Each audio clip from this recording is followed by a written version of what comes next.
At what price? Freedom. For many years I had worked toward this day, and finally the young boy's visit was scheduled. Walking back and forth, I watched out my front window waiting for 9-year-old Jimmy to arrive from the orphanage. From what I gathered, it was Jimmy's first visit to a real family home. Almost his entire childhood had been spent in an orphanage or some form of institution. I knew that he would be scared out of his wits, as Judy and I were almost total strangers to him. "He's here!" I yelled at Judy as I watched the station wagon pull into our driveway. Judy and I walked out onto the front porch to meet Jimmy. "A little scared, are we, Jimmy?" Judy said as she smiled at him. "A little bit, I guess." "Me too," she answered as she patted him on the shoulder. After entering our house, we placed Jimmy's small backpack in the spare bedroom. Judy and I walked back into the living room to give him a few minutes alone to get his thoughts together. When he walked out of the bedroom, I handed Jimmy and Madison, our 4-year-old granddaughter, a cold Coca-Cola, and the two of them walked into the dining room and sat down at the table. Jimmy would sit at the table for a minute or two, take a few sips of his drink, and then he would walk over and place it in the refrigerator. Then he would walk back to his seat, wait a few minutes, and then return to the fridge to retrieve his drink. 6 more times he performed this action.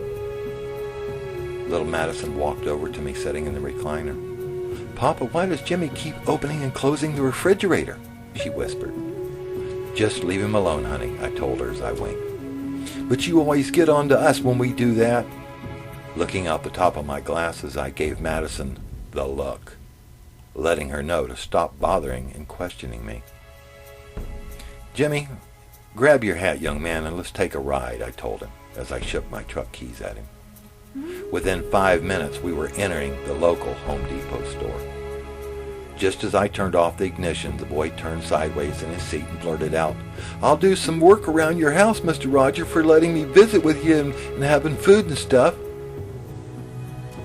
"I know you would, Jimmy, but there's nothing that needs to be done. I'm all caught up with everything. Come on, let's go inside." As we entered the store, I headed directly to the appliance department. Stopping out in front of the refrigerators, I stood there with my thumb and index finger under my chin. "What do you think, Jimmy?"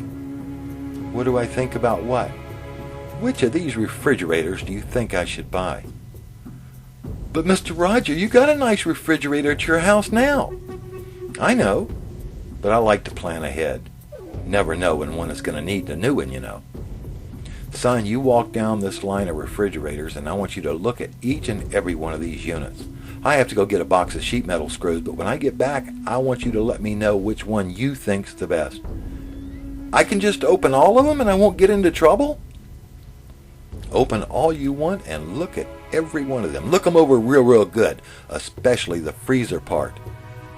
I turned to begin walking down the aisle toward the hardware department. As I rounded the corner, I stopped and looked back around the shelving.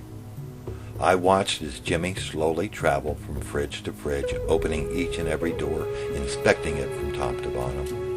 On certain refrigerators, he would stand there opening and closing the door 10 or 15 times before moving on to the next unit. Little did Jimmy know that I too had been raised in an orphanage in Jacksonville, Florida, a very abusive orphanage, that I understood exactly what was going through his mind at this very moment. It was something that the average person would never think about, or probably could not or would not understand. I must have been 18 or 19 years old before I actually opened my first refrigerator door without getting into trouble. No child of the orphanage was ever allowed to get near or touch the refrigerator, much less open either of the magic doors. Oh, how much I dreamed of opening such a door when my little stomach growled many a night from hunger. How much I thought about the golden treasures that must lay waiting inside. I purchased my box of screws and several wire nuts, and then I returned to the appliance department. As I rounded the corner, there stood Jimmy waving his arms at me.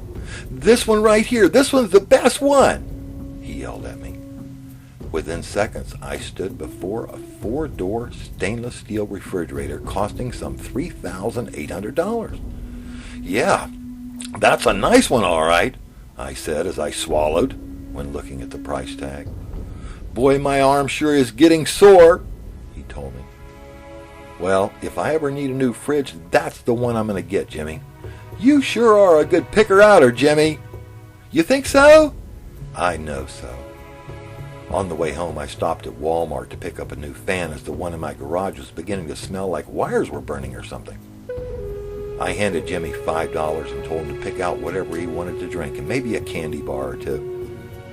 After getting the fan, I waited outside the store for Jimmy to appear. It was almost 30 minutes before he walked out the door drinking a Dr. Pepper and holding tightly onto a plastic sack. "What you got there, boy?" "Well, it's kind of like real private kind of stuff." I said nothing more about the sack, but I sure was wondering what was in the big bag, which was causing him to clutch it so tightly to his chest.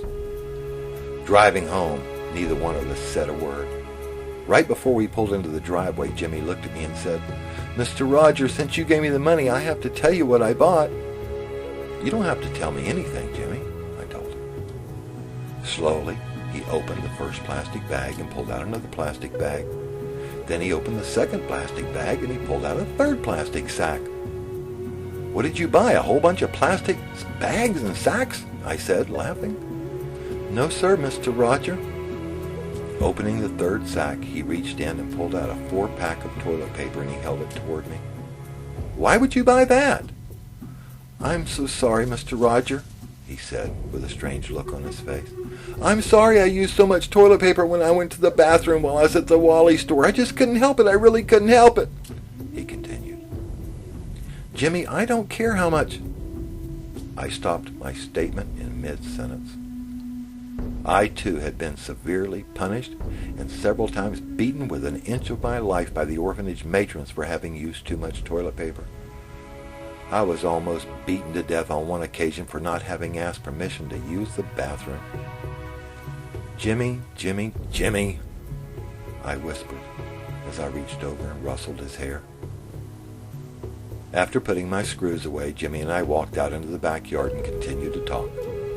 "Is there anything special you'd like to do?" I asked him. "Can I walk down this big ditch all by myself?" "Sure, go ahead." Jimmy walked about 10 paces, stopped, and stood there looking at the ground. "What's wrong, Jimmy?" "Can I pick up this here rock?" "Well, I don't see why not." He knelt down on one knee, picked up the rock, about the size of a silver dollar, and he held that position as he examined it. "Can I throw this here rock in the ditch water?" "Throw all the rocks you want, Jimmy." He stood upright, walked to the edge of the large ditch, and threw the rock with all his might into the water, causing a loud splash. I stood watching as 9-year-old Jimmy, a young boy, slowly walked down the ditch's edge, picking up various sized rocks, and began tossing them into the 3-foot deep dirty water. My eyes never left him as I watched an innocent human being finally beginning to understand and to feel what it was like to be able to be a young boy with a mind of his own. A boy who only wanted to think and feel. After Jimmy returned from his 30-minute walk, Judy and I asked him what he'd like for supper. "Can I have anything I want?" "You name it. Shrimp, steak, pork chops, whatever you want, that's what we'll have." "Can I have some SpaghettiOs for supper and maybe a Dr. Pepper?" "SpaghettiOs?" I shouted out in surprise. "I seen them on TV, but I ain't never had any," he replied. Later that evening, sitting in the middle of the table was a 3-quart pot covered with a towel. On each side of the pot were several large saucers with mounds of garlic bread piled high. At each table setting there was a large glass of ice and 3 Dr. Peppers at each setting. As we sat down, Judy removed the towel, exposing a large kettle of SpaghettiOs. Then she looked over at our 4-year-old granddaughter Madison and said, "Maddie, will you say the blessing for us this evening?" "Can I say it this time?" asked Jimmy. "Surely," said my wife. Jimmy, placing his hands below his chin, closed his eyes, and he said only 2 words. "Thank you." We remained quiet. As we began to eat our meal, Jimmy sat erect in his chair, speaking not a word. "Jimmy, we are allowed to talk at the table," I said jokingly. "We're not allowed to talk or smile or anything when we're eating at the orphanage." "Well, in this house, we're allowed to talk, laugh, and we're even allowed to joke while at the dinner table, as long as we eat." He looked down at his lap and he just sat there motionless. I got up from my chair and I walked over to the stereo. I pulled out a CD from our collection and placed it into the CD changer. I pushed the play button and returned to my seat. Within 20 seconds came a loud thundering from the two large stereo speakers. "There was a farmer had a dog and Bingo was his name, oh, B-I-N-G-O, B-I-N-G-O, B-I-N-G-O, and Bingo was his name, oh." Slowly, Jimmy raised his head, and there was a great big smile on his face. As the music played, Madison began to clap, as did Judy and I. Soon, Jimmy was clapping and laughing.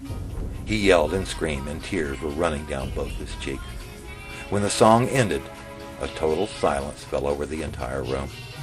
I asked everyone to close their eyes for 30 seconds without opening them. When they opened their eyes, Jimmy was gone.